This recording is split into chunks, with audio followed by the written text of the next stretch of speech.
who could disappear. Part 1 of The Fire Tree.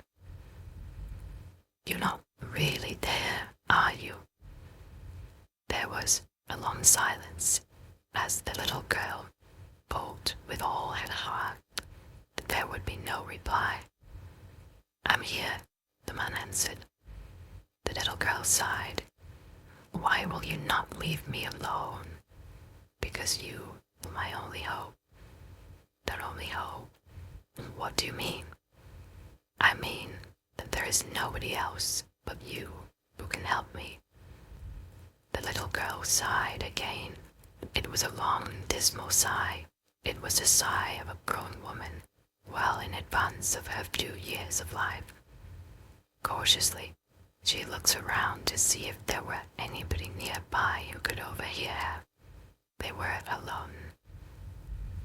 I can hear when you sigh, the man disclosed, the words coming closer to sounding like a complaint than he had intended. This is my life, the little girl protested, and I should be able to live it how I want.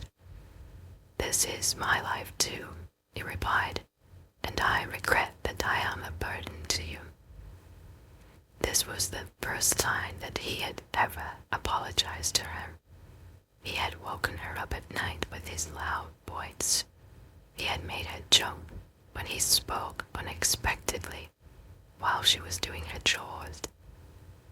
He had made her cry several times with his unkind words. She was weary of his unwelcome need for attention. I am sorry, said the man. I have not been myself for the last few days, and I regret the way I have spoken to you. The little girl flinched, taken aback by the kindness, almost gentleness in his tone. It was something that she had never heard before in all the times he had talked to her. I am desperate, he confided.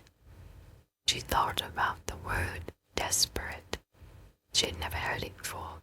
It was a grown-up word, not one that a child would be expected to know. As she thought about it, its meaning came to her all by itself. It means, he began. I know what it means, she snapped, putting them off.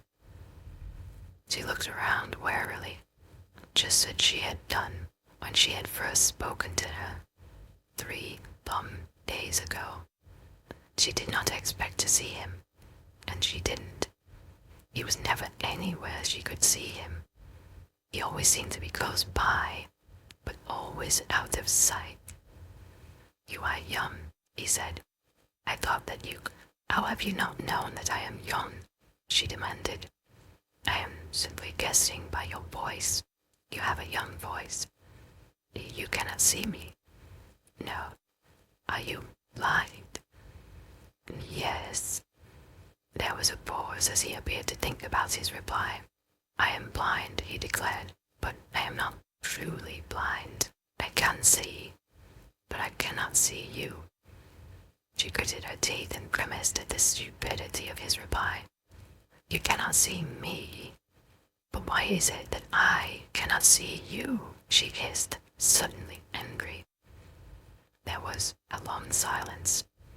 This man had so many words day after day, who, at times, seemed like he could not shut up, was abruptly lost for words. She looked around and took in the meadow where she was sitting. She began to hear the birds twittering in the trees and the bleating of the sheep.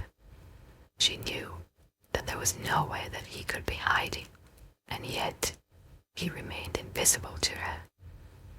She stood up and wiped grass seeds from her shabby, tattered clothing, setting her mind to ignoring him and not hearing him. She looked up at the bright sun, and it dazzled her. She screwed up her eyes and wrinkled her nose. It wasn't in the sky, as far as she could tell. She stamped her foot in frustration. You're actually in my head, she said. I suppose I am, but only as much as you are in mine. His words were tinged with a note of sadness,